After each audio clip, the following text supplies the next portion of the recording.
Welcome to the Client Generation Podcast, a show where we interview some of the most successful people in real estate to help you understand how to generate leads, build a brand, and convert more clients in your business.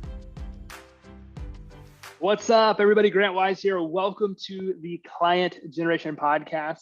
I'm really excited for our guest today. I was at an event a few months back hosted by John Sheplack, and Nick McLean stepped on stage and dropped some absolute knowledge. I knew I had to get close and connect to him, and a few months later we ended up doing just that. And so Nick, man, thank you so much for jumping into the show today. I really appreciate it. Yeah, it's a pleasure. And awesome. I didn't realize that was Tahoe. Yes. Tahoe, yeah, and I'm super excited to go back to Tahoe this year. I'm looking forward to it. I'm going to get there a day early this time so I can go hiking. If you're listening to this in the future, yeah, you got to find those masterminds.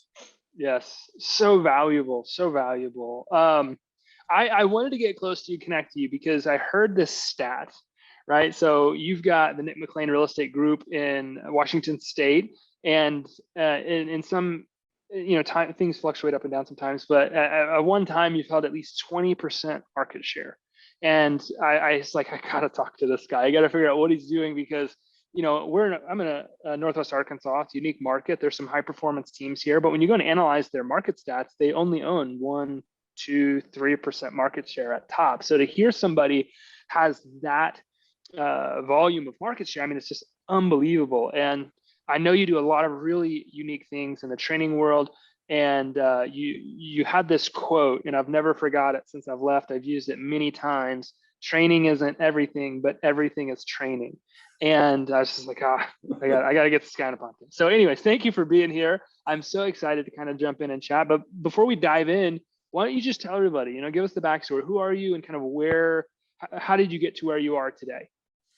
Well, how did I get here is an interesting question. In the real estate space, I think everyone needs to understand that I grew up in a small town, went to college, went on the normal track in life, go to school, go to college to get a job, and I really was motivated to work at a place for 40 years and retire at 60. I was bought into the baby boomer dream.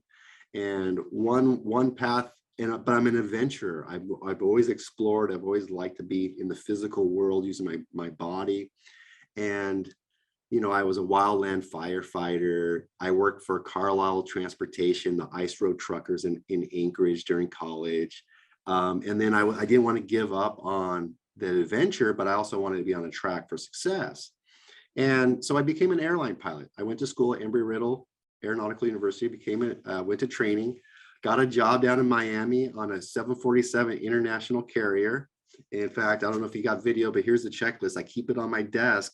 I still have it. I still have my Boeing 747 checklist because that's one of my keys to success is procedures. And that airline was awesome. And I traveled the world, and it was kind of fun. It was really fun, but the airline was poorly managed. And it was a startup. I was actually seniority number 30 at 25 years old. And the airline went under. When the airline went under, that was 2008. They ran out of money. I got into real estate. And that was the year the market crashed, right? March of 2008 is when I got into real estate. I sold 0 homes up until the crash of September or November 2008. And that was how I got launched in my real estate career. Trial by fire. Well, out of necessity. So, and from there, the progression was just skill acquisition, knowledge, just fortitude, hard work. And we can get into the I like what you said there, because you didn't say we got into the transactions. We got into skill acquisition. We got into learning how to be a legitimate agent, legitimate business person. So many people just jump straight to the money. Like, I got to go find deals. And not everybody, I don't think enough, go straight to, I got to get better. I got to improve. And man, when you look at the statistics that a first world real estate agent on average earns $8,000 in income, second year 16, it's like, I wish more people just jump straight to skill acquisition instead of going into the business for so long and then saying, I got to level up in some way because this is not going to work out. And that's why a lot of agents that they plateau at 10, 20, 30, 40. They stop progressing in their skill acquisition. And skill acquisition is one, acquiring the skill, but it's also the pursuit of mastery, which is taking on hard things and over repetition and practice become easier and more enjoyable.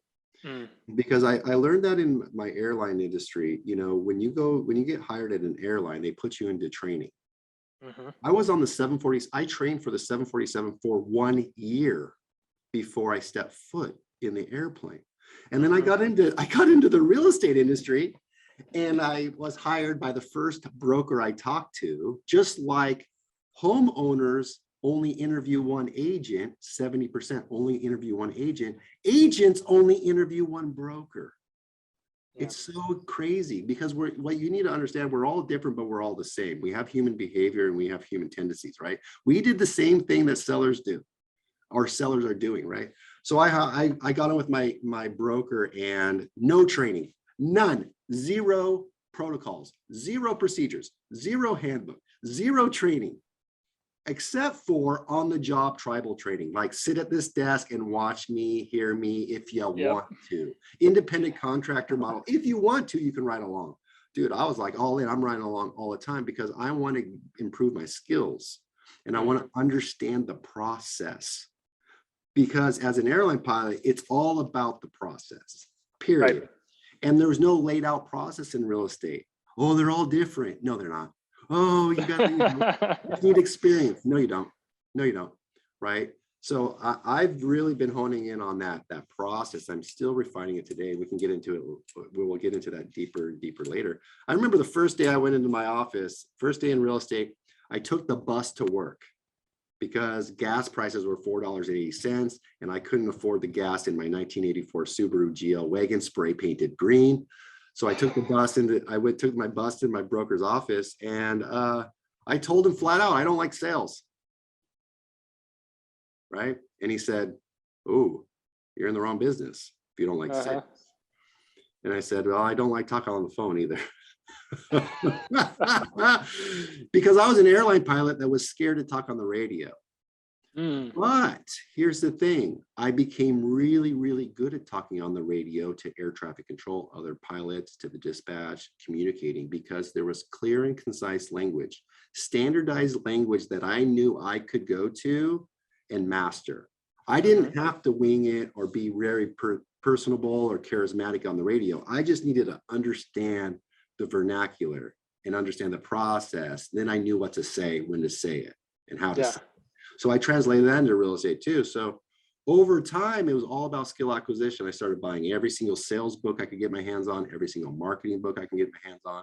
I continued to take the bus to work because I had no appointments, right? It was 2008, there was no appointments. And so on the bus, I would just read books and really mastering the sales, the art of sales, the science of sales. And it's kind of progressed from there. When you look at, you know, your life in this business over the last some years, what is in your, like from your vantage point, because I know you train people in this now all the time, like how do you go from zero to a productive agent? What are some of the most important things you must learn first, or the skills that you must develop first before you really go out there and start to have a lot of success as an agent? Yeah, well, this, I would say that I've studied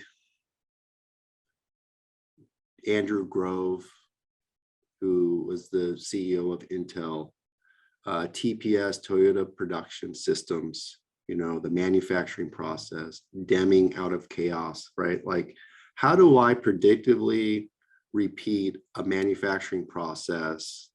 In real estate, how do I predictably produce and manufacture what I want and desire? And that's listings or buyer sales, right? We call it buyer leads and buyer conversion. That's right. And no one solved for that. But if you can understand a process that's repeatable, I think that's where you go, right? So I call it process-based selling. People need to understand this, 70% of buyers, and ironically, or is it correlated, 70% of homeowners said, and they survey this every year, They said would be more likely to buy, also more likely to sell if they understood the process better. Period. And that stayed the same in all market conditions. So during the recession, more likely to sell if they understood the market better, understood the process better, right? During this last 2 years after COVID, more likely to sell if they understood the process better, right? Because a confused mind never buys, and a confused mind never sells, which is buying. When someone hires you to list their home, they're actually buying your service. Making a buying decision. Yeah. They're making a buying decision to take a step forward in the process. Yeah. Right. That's what they're buying. And agents understand this. Stop trying to sell people, just get them to take the smallest step. What is the smallest step I can get a homeowner to make that leads to the next step, the next step, this next step? I'm always looking for the smallest domino that knocks down all the dominoes. So in a sales process, the goal is the listing, or the listing being sold, right? The listing. But what I'm selling is the first step in the process. And then also what I'm getting, how I get them to agree to the first step is by telling them I'm going to explain all of the steps. Or the most important steps, so that they can decide. Does that make sense? So understanding the process is super important. So what I do is I'm process-based selling, right? So if I'm in a stadium tomorrow, right? If I'm in a stadium of 10,000 people, only 3% are thinking about or are problem aware that they need to sell their home in the next 30 days. Right. So why would I talk to 3% of the audience? No, I'm going to talk to the entire audience about what it would be like if they ever decided to sell. Right. And then through that explanation, I take them to become more likely to sell. Right. Does that make sense? So, yeah. I think that what you said is so important. This is something that we've taught for a long time. I mean, everybody knows, at least most of the listeners to this know, right? We teach marketing and advertising strategies. We help people implement them. And what so few people understand is that each step in the process is really only simply designed to sell the next step in the process. So if I'm running a Facebook ad, what I'm trying to sell somebody on doing is maybe just giving me their information. That's step one. And then whenever I have their information, maybe the next thing I'm trying to sell them on is a 15-minute discovery call, right? And then we're going to learn about each other. And then on that 15-minute discovery call, we're going to sell them on maybe a listing presentation. In the listing presentation, we're going to sell them on list. I totally align with what you're talking about. I think so few people understand the structures and frameworks of a true sales funnel, and that each step in the process is really only designed to sell the next step in the process. And so many people go from 0 to let me list your house, and it's not like the natural progression of how. And they also get, what happens is you get discouraged because there is no positive reinforcement in real estate, right? So in order for you to want to sell more homes, you need to understand how your brain works. You need to be in the pursuit of something, not in the attainment of something. Getting a listing is not going to motivate you to get another listing. Getting closer to getting a listing is going to motivate you. So if your sales process actually has steps to it, as you're moving people through the process, you are going to release dopamine that's going to tell you to keep going, right?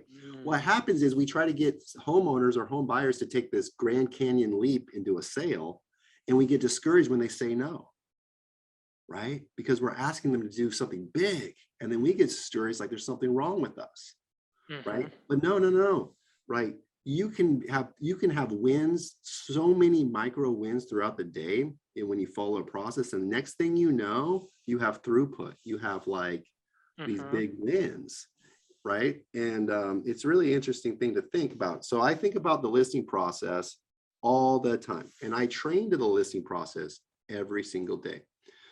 So my team and I meet Monday, Tuesday, Wednesday by Zoom.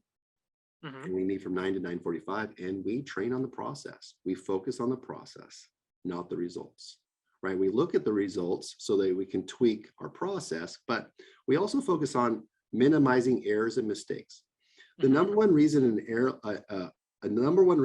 airplane will not land or take off on time or has an accident or an incident is pilot error. It's rarely Boeing's fault, rarely. Now, if it is, it's catastrophic. right? But most often it's human error. So you need to understand this about yourself. You make errors and omissions. You will make mistakes. And those mistakes usually go unnoticed.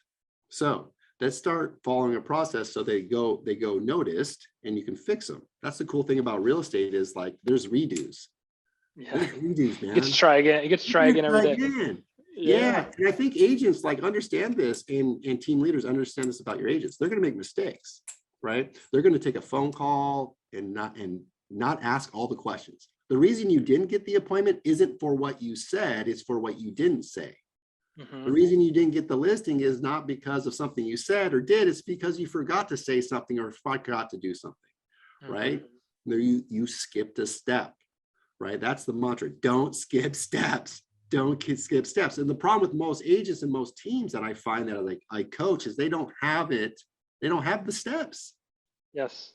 And how can your agent do an amazing job if they don't even understand the steps, right? Well, let's walk through that. Sorry, I didn't mean to interrupt you. Let's walk through that. So you said, so many agents set themselves up for success because they go from zero Grand Canyon leap to listings. They're getting a lot of rejection, and they're not engineering the sales process to create those dopamine releases. So if you're listening to this, you're like, what on earth is a dopamine release, right? The dopamine release is a hormone that releases in your brain that creates the sensation or illusion of pleasure, right? Whenever you do something, and maybe it's buying a phone, or maybe it's a workout and you got a weight you've been working towards, or maybe it's a sales achievement, you get this hormonal release from your brain that emulates pleasure, and you usually walk away with the sensation of being proud of yourself or being grateful or being something along those lines. So we keep talking about the process. I want to let's explain to people, what is the process? What do we do to re-engineer the sales process so that step 1, step 2, step 3, step 4, we're setting ourselves up to win instead of setting ourselves up for this consistent flow of rejection?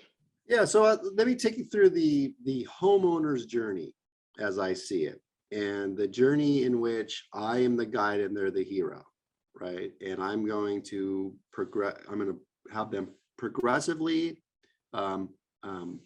make a commitment or comply with the first next step and the next step and the next step. Okay, so it starts with sales and marketing, right? So you put out a message to the world, and the message is, you're in real estate and you help people sell homes for the most money in the least amount of time or on their timelines with the least amount of hassle, right? Call to actions, unique selling propositions, you put it out there. That's the first and foremost thing you got to do as a real estate agent, a real estate team, is put yourself out there, right? I don't say be at the right place at the right time. I say be at all places at all the time. I didn't get to 20% market share, hyper targeting only certain demographics. No. I went for preeminence, and that's my game plan in 100,000 people. Now, if I'm in Toronto, I coach people in Toronto and LA. Okay, I understand your marketing budget can't support going after all of LA. I get it, right? But we can take it simply. So for number one, you got to put yourself out there, right? And I'm not saying put yourself out there in a cheesy, are you thinking about buying or selling manner. As an expert in your field and a deal maker, someone that can add value in your life and is going to offer the next step. So the next step in any homeowner is that you want to get in the door, period. Well, how do you get in the door? Well, there's a couple ways to do it. You may have to be able to make compelling offers to them. One compelling offer could be find out what your home's worth. That's a very common one, okay? It's a micro commitment. Now, a commitment behind that is go to this website and find out what your home's worth. That's an easier micro commitment. So I'm just babying them to the steps. Now, if I have people on my website looking for homes, right, I try to get them, the next commitment is trying to get them to go back to the website. Right now, Zillow's traffic is way down, and we're talking here in May 2022. Right? Zillow's traffic's way down. You know what they started doing? Getting people back to the website, daily active users. So I think about that. Okay. So now you get somebody on the phone by email or by text. Great. When can I come over? tour your house so I can tell you how to improve the value of your home. Low cost, no cost solutions to improve the value of your home, right? No obligation to list. I don't even expect you to list, right? Or I can tell you what your home would sell for in today's market using our marketing, give you an idea of how long it's going to take, giving our expertise, so that you know how much money you have in your savings account. Like, I don't know if you're anything like me, Grant, but I like to know how much money I have in my savings account. Well, as a homeowner, doesn't it make sense to know how much money you have in your home equity savings account? So then that's the step, right? Marketing, house. Next step, on the phone, a seller information sheet. You need to have specific questions you ask every single homeowner before you go to their appointment. So before I come over to your home, so I can be prepared, tell me these things, right? And we can go into it in detail. So I train my agents on 7 very important questions we always ask. Failure to ask one of these 7 questions results in errors down the road, right? It results in less throughput. Throughput's a listing. So you do a seller information sheet or an input form. Fortune 500 companies, when someone calls in, they take an intake form, right? Real estate agents don't do intake forms. Okay, now you go on the appointment. So you go to the appointment. Now in the appointment, you do a grand tour, right? Then you do a value presentation. Then you run the numbers, then you break down all of the fees, right? And then you may or may not get a listing, okay?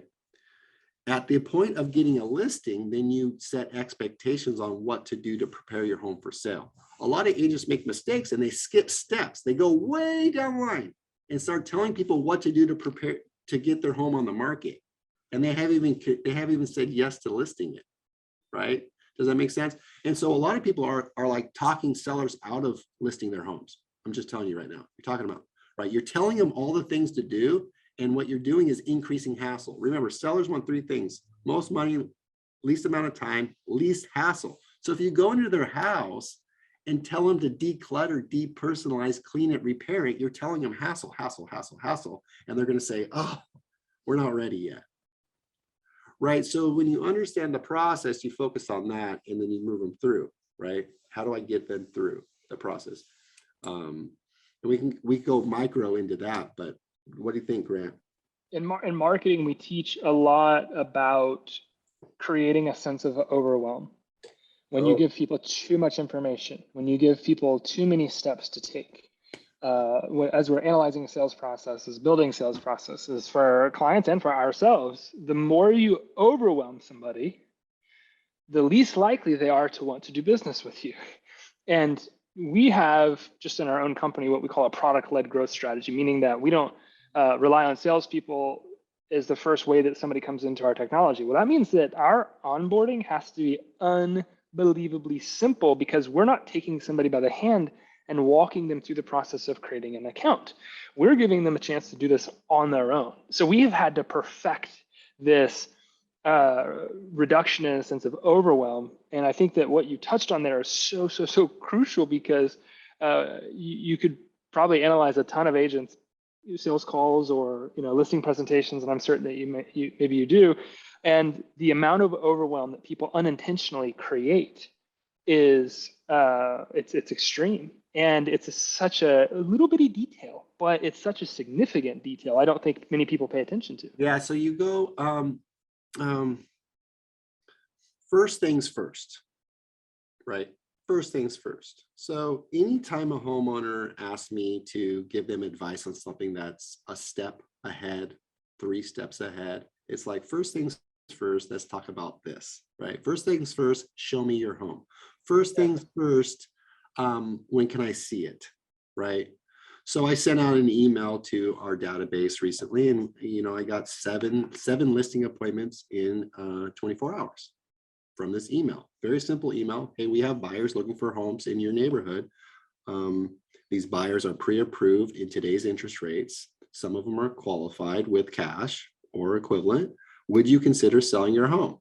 And they respond back with, how much would they pay? Okay, first things first, when can I take a look? That's the next step. Or first things first, I give them a call and do a seller intake form. right? So when you're doing marketing, you're really getting people to raise their hand or say something, and maybe you get them to raise their hand for something down the line, right? But then you take them back in line into the process. When sellers want conveniency and they want the least amount of hassles, and it's something you really have to understand. They've been surveyed quite often, and they want full service brokerage. They want full service agents. They don't want to declutter their house. They want you to hire someone to declutter their house. That's a great point. They don't want to stage their house. They want you to hire a stager to stage their house.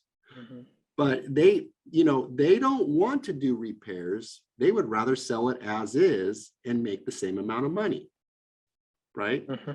So a lot of people won't have you over to their house because also they're embarrassed about their house. People don't want to be judged.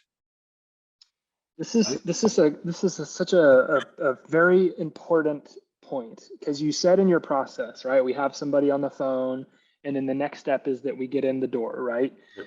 What the key ingredient to this is relationship and rapport. If you're not in rapport with somebody, if you haven't developed a relationship with them, I'm not letting you in my house. Like, I don't know you. We're in a time where so many people feel unsafe. We're coming out of the COVID era where there's medical reasons for these types of preventative interactions, right? So how do you coach people through the relationship development process from call to walking in the front door? Okay, so people like them. People like people that like them. People like people that like their homes. People like people that like their dogs. People like people that like their kids, right? So you need to find similarities and connection points, and that will increase your rapport and the trust, and then allow them to come into your house. So there's so many different ways to do it. That's the principle. If you understand that principle, then you just need to think about all of the ways that you can connect and find those things. Dear seller letters, they tried to ban dear seller letters in Portland, Oregon, because they're so dang effective. And we don't want to get into the politics of that, but if you think about it for a while, you'll understand what they were trying to get at. They work. Why do they work? Because if you can find connections and similarities through the dear seller letter, that's why they're going to choose you. Well, the same thing works for agents that go to dear seller letters to get the listing, right? So prior to going on an appointment, send an email with bullet points that talk about who you are and what you like to do.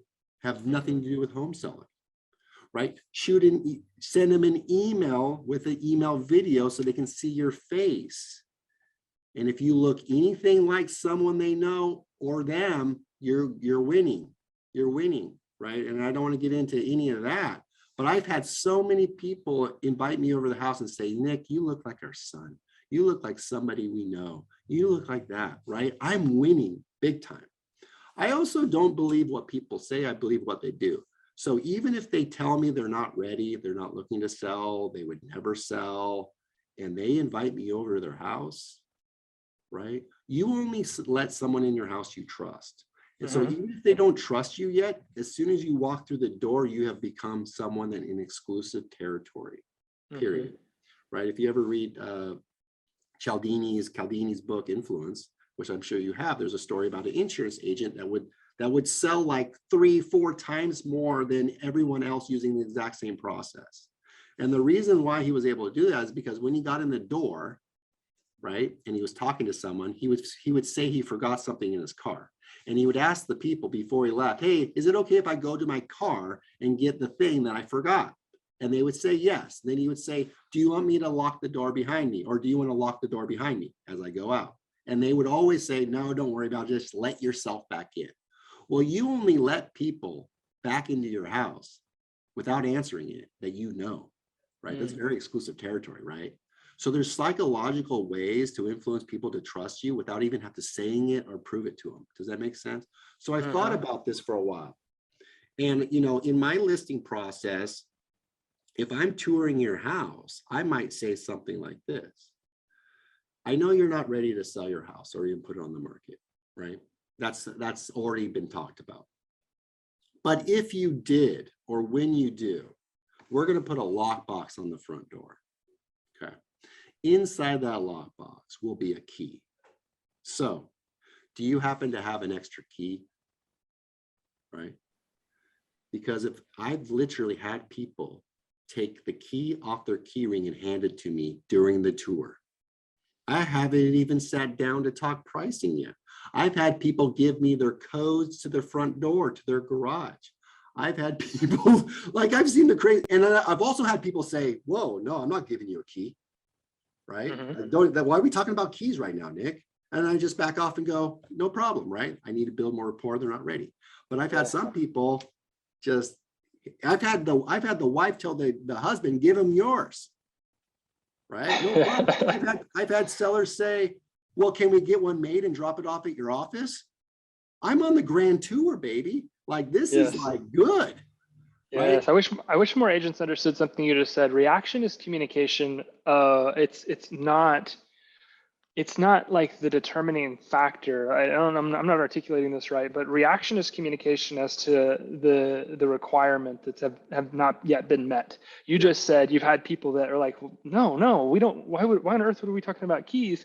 And then you said, that's fine. I just haven't built enough rapport yet. So you go back into, like, some agents take that as, dang, lost the business. Like, and it's like the conversation's over. So sorry, it's just a little point I wanted to like make right there is reactions are very simply communication of what is the remaining requirement left for you to build a relationship. So sorry, keep going. Yeah, and there's just different ways when you have a process, right? You can now start building things within the process that improve your ability to succeed, right?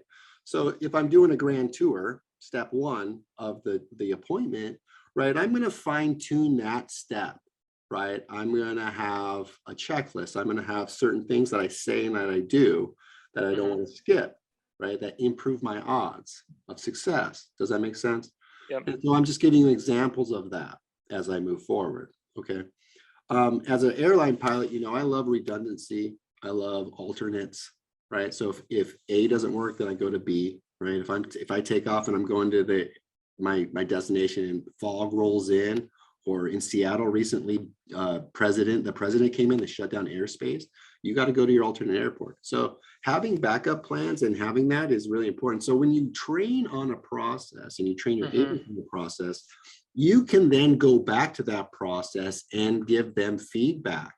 When you don't have a process, you cannot give your agents feedback that improves their skills and abilities and proficiencies. And if you can increase the proficiency of your agents, you're going to increase the awareness of their agent, right? And the higher the awareness that an agent has at an appointment, the better their decision-making process. And so I think about this stuff is I want to improve the decision-making process of my agents, the decisions they make when they're talking to people, when they're meeting with people. And the only way I can do is back it up. Better decisions require a higher level of awareness. Higher awareness requires proficiencies. Proficiencies require practice and skills in a process that you built upon, right? So if I go on a listing, if one of my agents goes on a listing appointment, or if I personally go on a listing appointment, okay, or I talk to somebody on the phone, right? We want to break it down, okay? I wouldn't, if a pilot, this is my favorite one, if a pilot took off and landed, okay, and you're the chief pilot, Grant, and you come to me because you want to know how well I perform my duties as a pilot, right? I'm a new pilot on the pilot line. You would say, how did it go? And then I would say, I landed. Okay. Is that good enough for you? No. Well, as a solo agent or as a team leader, when your agent goes to a listing appointment and they come back and you ask them, did you get it or did you not get it? And they say, you got it, they got it. And you go, good job. That's like, whoa. I could have been a pilot and made so many mistakes that are going to kill me next time, but I landed, right? I could have got the listing, but skipped so many steps that it's going to cost me listings on the next run. So instead, what I do is like, okay, you had a listing appointment yesterday. Awesome. Tell me about the process. Tell me about the process. What happened? Start with the grand tour. Start with this. what questions did you ask, right? And then we break down the process, and I could tell them before they even get to the end if they got it. Mm-hmm. If they got it, even though they skip steps, I can tell them what may happen in the future, right? Because they skip steps, expectations, didn't articulate the value, different things like that, right? Does that make sense? So as a solo agent, though, I used to do this solo agent thing where before the appointment, I would simulate and visualize the entire process in my mind before I did it. As an airline pilot, before every flight, we would do something called chair flying, where you and your co-pilot would sit in chairs and you would pretend you flew the flight. So you'd go through all the procedures and you'd visualize it. And Grant, I know you know this is true. We would do the real flight and it was like we had already done it. Mm-hmm. We would even practice emergencies on that flight that never happened, but we were so calm and prepared. So I would always visualize the steps by the questions I'll ask before I show up. And I know what I'm going to ask. I'm not winging it. And then after the appointment, I debrief myself on it. Mm-hmm. What did I fail to do that I should have done? What part of the process did I overlook? Or what black swan events or intelligence came about during the appointment I wasn't prepared for, right? So there's something called an OODA loop, OODA. And basically what I want to tell you about that is when you're in an appointment, you need to be in observation mode. And then when something new intelligence comes in, you have to be able to adjust to that. Mm-hmm. Right? So, I think about these things quite often. And so if you debrief the appointment, I think that's when you build more skills. So it helps to have someone that also understands the same process so you can break it down together. Yes. Figure out how to improve. But you can do it internally too if you understand it. As an airline pilot, we would have a journal. So we would journal. We would log every flight we went on, the date, the departure, the destination, the time. We would then journal what happened. We would be honest with ourselves and say, what errors did we make? Mm-hmm. I mean, we landed, we're safe, I'm still alive, but what errors did I make? What mistakes did I make? Mm-hmm. Did I stumble on the radio? Was I late to that call? Right? Did I not ask that question? Right? And so you make that journal every flight. Okay, so as a real estate agent, imagine this as a real estate agent. The biggest mistake or one of the biggest regrets I have in my real estate business is not logging all my appointments. Mm-hmm. I started logging all my appointments in 2017. Every single listing appointment my company has gone on is logged since 2017. Yes. It's an absolute gold mine. 100%. It's a huge gold mine. One, some of them invited us to their house and never listed. Never listed. I have people from 2017 that still haven't sold their home. And here's the thing about homeowners. Every 100% of them will eventually sell their home. Mm-hmm. Period. Like that's a given. A buyer lead, and I love buyer leads too, right? But not all buyer leads buy in your marketplace, but every homeowner will sell. Right.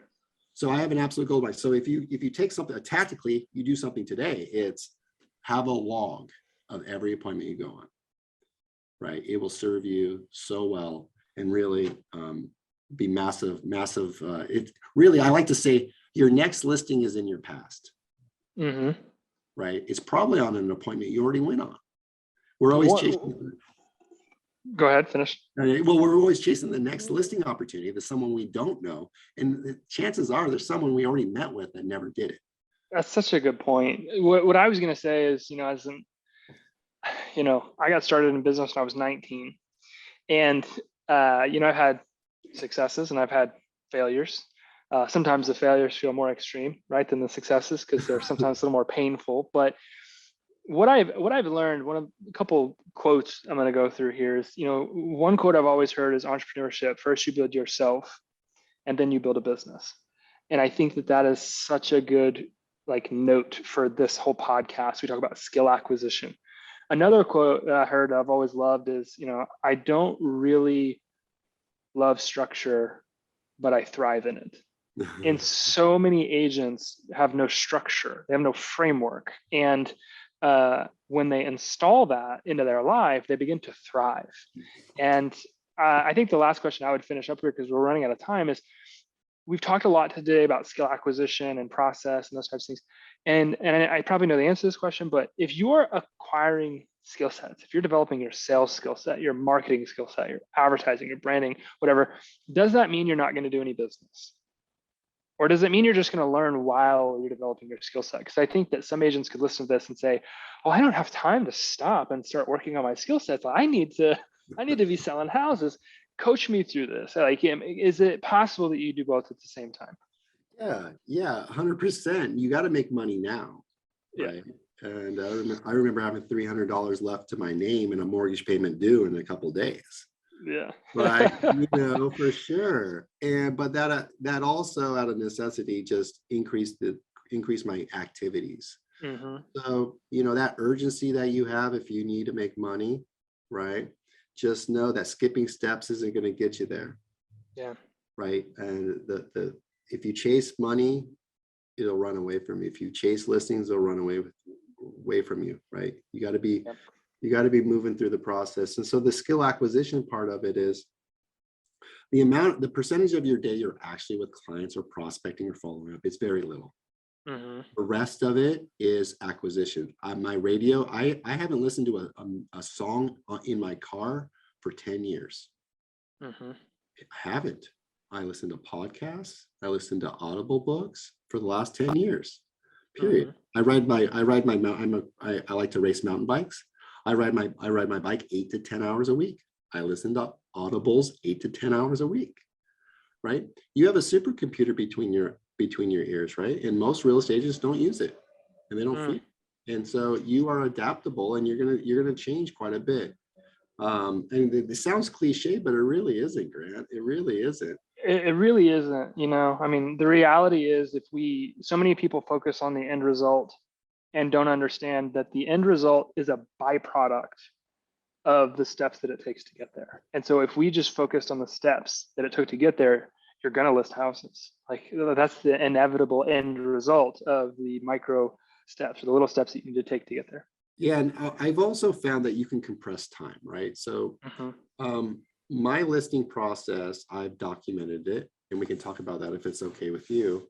I've documented it in a way in which I've been able to train agents, experienced and no experience in the business, to land 6, 7, 8% commissions in their third month in the industry by following a process, right? Yes. I mean, they're beating out highly competitive top producers. New agents and experienced agents make the same amount of mistakes, just for different reasons. Yeah. New agents make mistakes because they don't know what they're doing. They don't have a process, and they haven't done it enough. Experienced agents are making just as many mistakes because they forgot how to do it. Yeah. Or they think they don't need to do it anymore because they've arrived. Right. I'm training agents right now that are top producers. I mean, talking 50 million, 100 million a year. And they're saying they're learning my listing process and going, dang it, I used to do that. Right.